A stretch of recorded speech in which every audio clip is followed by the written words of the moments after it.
é o Ancapso e nós vamos falar agora sobre algumas pesquisas eleitorais do segundo turno, né, que estão saindo por aí, particularmente em São Paulo. O pessoal do Boulos lá, do PT e coisa e tal, tá todo mundo empolgado com o apagão, que tá achando que aí agora o Boulos vira, agora o Boulos vira. Eu acho um pouco provável, tá? Não estou dizendo que não seja um absurdo o apagão, eu mesmo reconheci no vídeo que eu fiz sobre isso, que o prefeito tem alguma responsabilidade sim, o Nunes tem alguma responsabilidade sim, mas a verdade é que isso é problema antigo, já conhecido dos paulistanos. No final das contas, duvido que vire muitos votos para o Boulos, né? O pessoal tá aqui, ó. Não, nova pesquisa da Datafolha vai falar sobre o que aconteceu depois do apagão e não sei o que lá, e que vai ter pesquisa depois do apagão, grande expectativa. Mas a verdade é que já saiu a primeira pesquisa eleitoral após o apagão e não fez diferença nenhuma não, né? Vamos entender esse caso aqui, vamos falar de outras cidades também, tá? Vamos falar de Fortaleza, Manaus, Belo Horizonte, várias outras cidades aí que tem segundo turno. Essa notícia foi sugerida por FD Gordola, Liberal é o Caminho e várias outras pessoas. Obrigado aí ao pessoal que sugeriu notícias lá no nosso site, no visãolibertaria.com. E obrigado a você que está assistindo o nosso vídeo. Se você gosta do nosso conteúdo, por favor, deixe o seu like, se inscreva aqui no canal, né? Pois bem, o pessoal da Carta Capital aqui da esquerda, né, estava todo empolgado com as pesquisas pós-apagão, né, porque já saíram as primeiras pesquisas e são amplamente favoráveis ao Nunes, né? O Nunes está com mais de 16 pontos percentuais de vantagem, mais de 16% de vantagem sobre o Boulos, né? Então é o tipo da situação que meio que não tem muito o que fazer, né? Eu até acho que vai diminuir essa vantagem, tá? A tendência é que agora, quando entrar a campanha, vai ser uma campanha que ambos os candidatos têm o mesmo tempo de televisão, então isso vai equalizar um pouco as coisas. No primeiro turno, o Nunes tinha muito mais tempo de televisão do que o Boulos, então tende o Boulos a subir um pouquinho, mas 16 pontos ele não consegue tirar até a eleição, muito difícil, deve dar o Nunes mesmo de qualquer forma, né? E muito engraçado o pessoal achando que não, porque tem que ver o apagão, porque aqui, ó, a nova pesquisa será a primeira do Instituto a captar eventuais impactos eleitorais de um apagão em São Paulo, com mais de 2 milhões de pessoas na região e não sei o que lá, que ficaram nas escuras, né? E aqui, ó, hoje, segunda-feira, dia 14, vai sair a Real Time Big Data, né?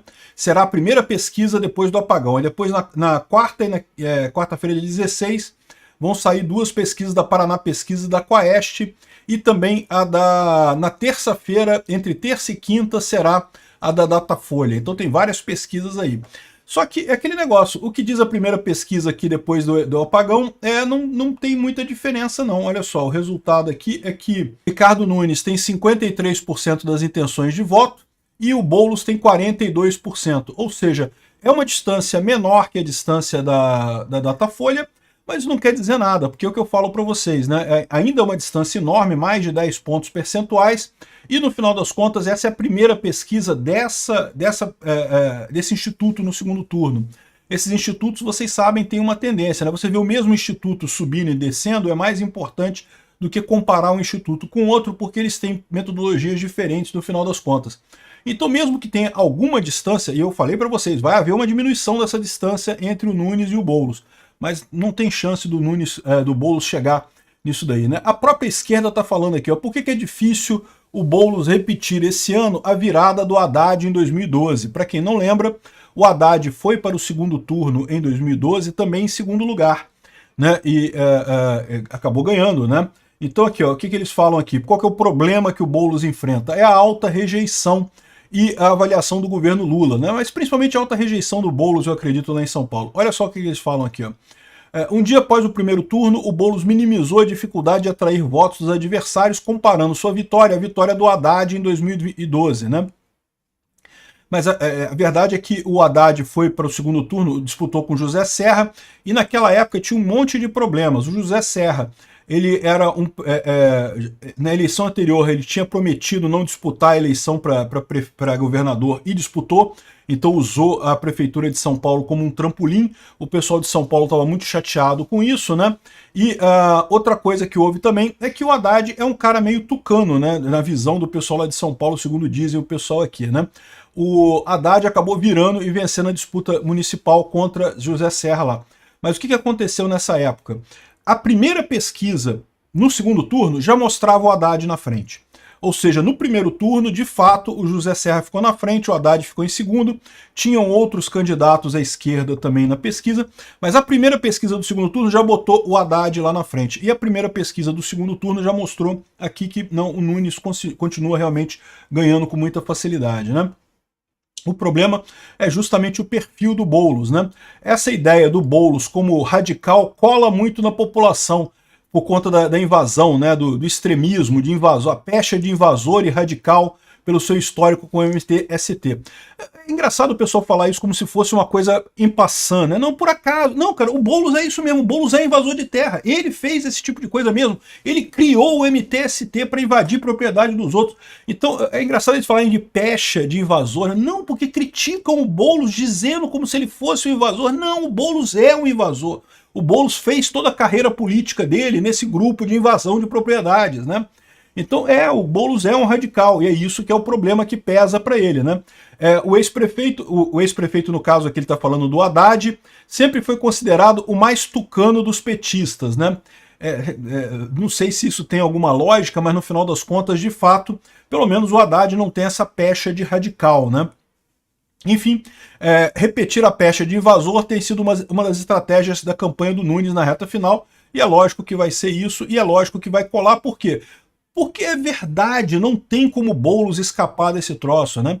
E digo mais, o Nunes devia explorar também a pecha do Boulos de não querer trabalhar, porque o Marçal conseguiu colar isso muito fácil no Boulos com aquele episódio do Boulos chateado com a carteira de trabalho e coisa e tal, que no final das contas, cara, meu amigo, aquilo ali, o Boulos perdeu o controle, né? Mostrou ser um cara descontrolado no final das contas e ficou realmente puto com a carteira de trabalho, ou seja, o que o Marçal queria mostrar que o Boulos não quer trabalhar, é um comunista que filhinho de papai, que só quer viver de dinheiro e invasão de propriedade alheia, é exatamente isso que ele demonstrou ali, né? O Boulos pode falar 10 mil coisas, é o que eu falo para vocês, o Boulos sempre foi um candidato muito frágil, né?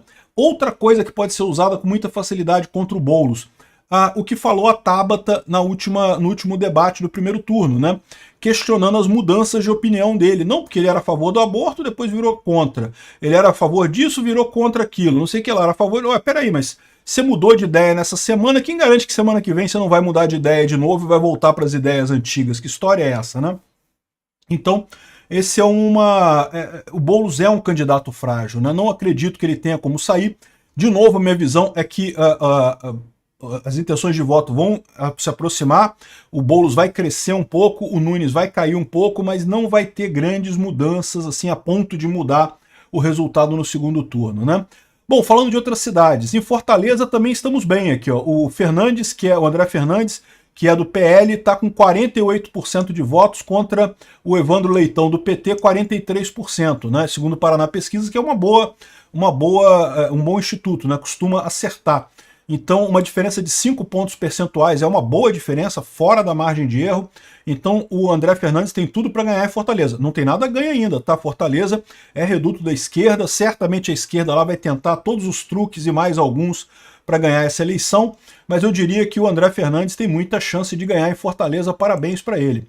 O Alberto Neto, lá em Manaus, também está na frente. O capitão Alberto Neto é do PL, não está com tanta folga, está teoricamente empatado, né, tecnicamente, né, porque está com 51,70% dos votos, contra 48,30% do Davi Almeida, mas está com uma liderança relativamente folgada lá em Manaus. Aqui eu diria que ele tem uma grande chance de ganhar o Alberto Neto mesmo nessa pesquisa aqui. Estou bem tranquilo com Manaus aqui. É lógico, toda eleição é uma briga, vai ter um monte de acusação, um monte de coisa. Quando começar a propaganda política do segundo turno pode ter mudança, mas eu acho que está bem encaminhado lá em Manaus, né? Em Belo Horizonte é ainda mais apertado, tá? Em Belo Horizonte também o Bruno Engler está na frente, mas ainda é ainda mais apertado em relação ao Fouad Noman. O Bruno Engler está com 45% das intenções de voto e o Fouad com 44,3%. Também é empate técnico, tá? Mas é empate técnico, no final das contas, meu amigo, se for um voto no final a mais lá, ganha a eleição. Então ele está nominalmente na frente. Eu acho que ele tem uma chance grande de ganhar aqui. Vai depender, lógico, da propaganda eleitoral, do que vai acontecer no segundo turno, mas eu acho que o Engler tem grande chance lá em Belo Horizonte, né? Agora, começam as coisas mais complicadas. O Fred, lá em Goiânia, parece que está uns 10 pontos atrás do Mabel, né? É difícil dizer, essa pesquisa é uma pesquisa do Instituto Gazeta de Pesquisas, que é um instituto que não é muito conhecido, né? E lembra que pesquisa comprada tem um monte por aí.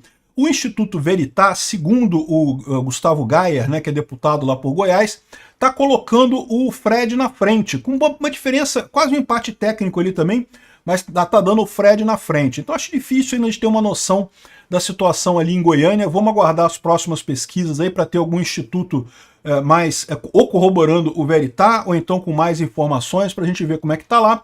Eu acho que o Fred tem tudo para ganhar lá, Mabel é o establishment lá, mas ele tem muita gente atrás dele, tá? O Caiado tá a favor dele, ele é o atual prefeito de Curitiba, ou desculpa, de Goiânia, então, ou seja, ele tá com muito apoio ali. Vamos aguardar para ver o que acontece, né?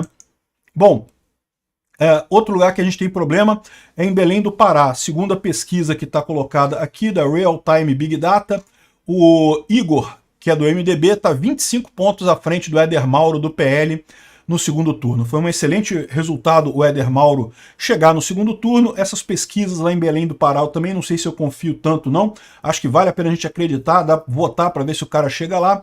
Mas é difícil, tá? O mais provável é o pessoal... É impressionante como é que Belém do Pará é mesmo curral eleitoral do MDB, do Jader Barbalho. É impressionante isso, né? E por falar em Belém do Pará, vocês viram que o Lula foi lá em Belém do Pará, né? Teve o Círio de Nazaré lá, que é uma festa religiosa muito conhecida e coisa e tal. E olha só o pessoal falando que o Lula vai roubar a santa. Muito engraçado aqui. O Lula tá aqui, ó. O Lula tá aqui com a santa aqui, ó.